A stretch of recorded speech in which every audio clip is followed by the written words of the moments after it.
Salut les gourmands et tous ceux qui veulent manger sainement, aujourd'hui je vous propose une confiture de fraises à indice glycémique bas. On prend soin de soi, on évite le sucre raffiné, allez je vous montre comment ça marche, c'est parti.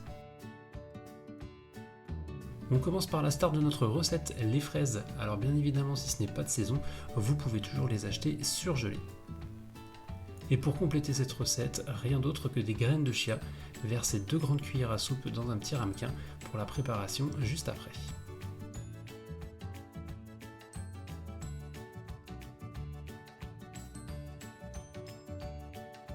Dans une casserole à fond épais, mettez vos fraises.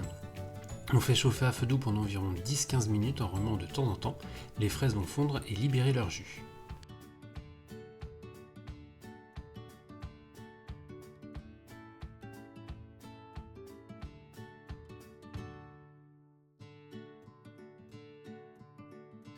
Pour écraser les fraises, vous pouvez utiliser un presse-purée ou une fourchette.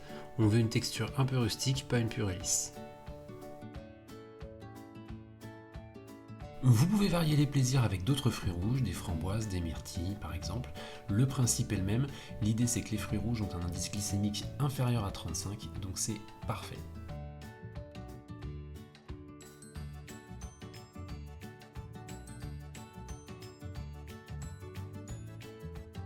Une fois que les fraises sont bien fondantes, on retire la casserole du feu. Ça va être le moment d'ajouter nos graines de chia. Vous allez remuer vigoureusement pour bien répartir les graines. Elles vont s'hydrater et donner cette texture de confiture sans avoir besoin de pectine ou de gélifiant industriel.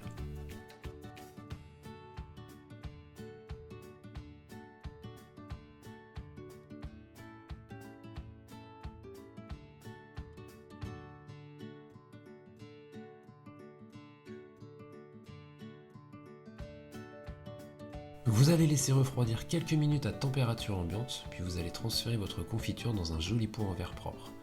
Placez-le ensuite au réfrigérateur pendant au moins 2 heures. C'est là que la magie va opérer et que la confiture va prendre sa texture parfaite.